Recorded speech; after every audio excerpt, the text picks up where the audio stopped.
can we talk about how anti-children the Trump administration is? Considering how many MAGA out there claim that they voted for Donald Trump because he was going to protect the kids. He was going to protect the kids. But just in the last couple of days, the headlines that I've been seeing prove that the Trump administration does not give a shit about children. I mean, not only are they underfunding and cutting and just basically getting rid of the Department of Education after they handed it over to a woman who used to help run wrestling, because that makes her qualified to educate kids. I don't know.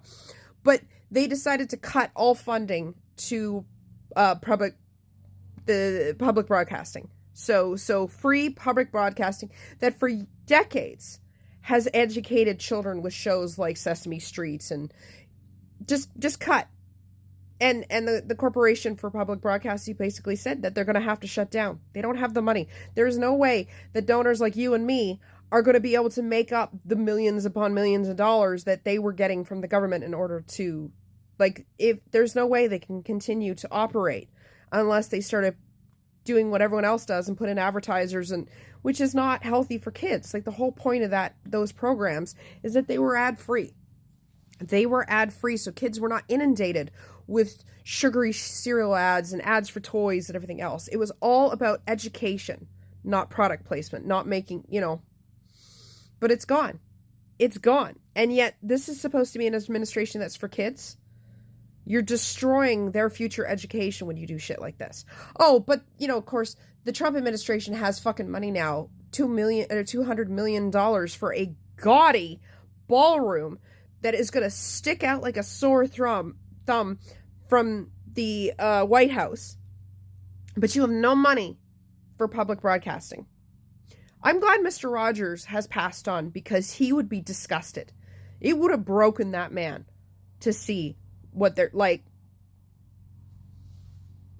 And then in other news, we had the Trump administration, bringing all these celebrities to the White House to launch their fitness, a program or whatever it was, initiative to get kids. And they bring in a guy named Lawrence Taylor, who was convicted. He is a registered schmex offender because he raped a 16-year-old. You can't make this. I mean, they've had Conor McGregor at the White House, rapist.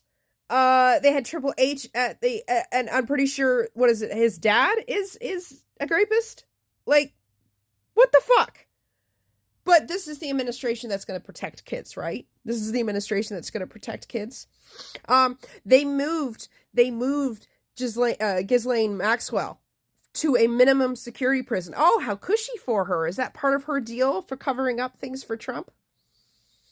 Yeah, they just quietly thought they could quickly move her over to a minimum security where there's nobody's going to really keep an eye on her, because there's no filming, there's no yeah.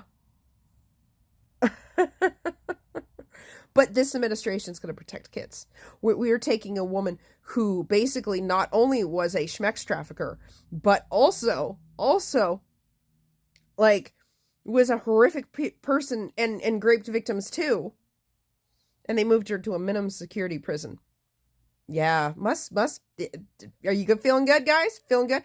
Then, apparently, they redacted all of Trump's information from the Epstein files, because they're most likely going to put him out there now. But you won't see Trump's name, because they're going to redact everything. And then they're going to lie and say, well, his name is in there, but it's not because he did anything wrong. And it's redacted. How do you know, right? Right? But at least we know that his name is now in there, because, yeah. But this administration's going to protect kids. Yeah.